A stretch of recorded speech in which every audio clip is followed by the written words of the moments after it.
So it's one of those things that it's such an extreme inbuilt innate fear, height, that like you can't get rid of the fear of falling. It's just impossible. I think there's two fears we're born. I think it's loud noises and heights are literally the two things that we're born scared of. I think someone needs to tell me if I'm wrong, because probably makes sense. I've said this a bunch before, and I hope it's true, because I'm pretty sure I've heard this, and then everything else is learned, apparently.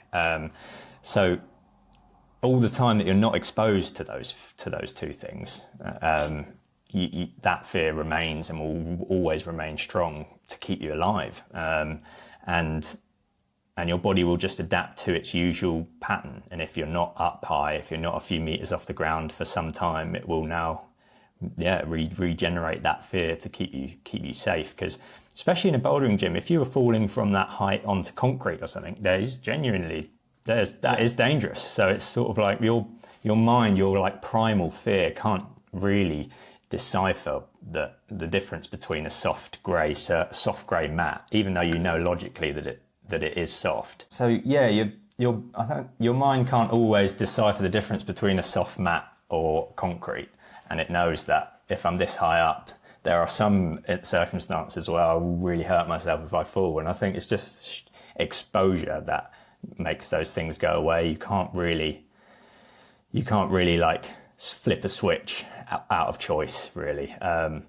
There's a bunch of videos where you'll see the first couple days of a trip or something where only a few of the guys are up there doing the hard stuff, and all that is that they were the ones doing those types of jumps most recently, essentially. That's always the case.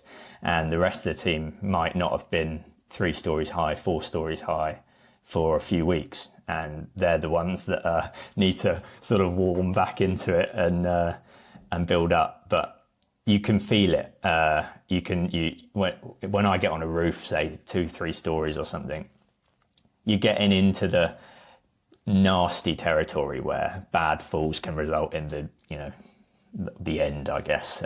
You're getting into that territory if you fall badly. And you just got to listen to that. Like some days you get up there and you're comfortable as hell and you know why. It's because you've been up on a bunch of routes recently, or you've been on a bunch of garages or something like that. And it is just that exposure. And before you know it, you're more and more comfortable.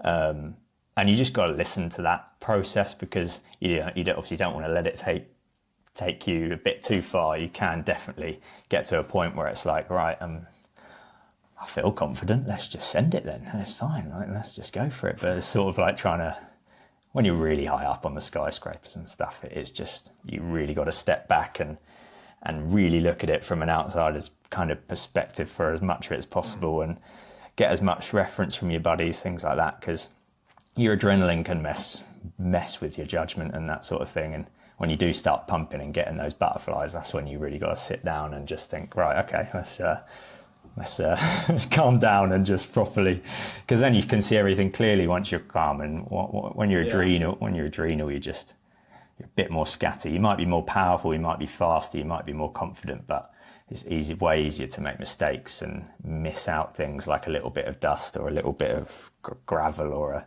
dodgy overhang that might break off or something. Can kind of it wipes out a lot of things that you might not sort of think of.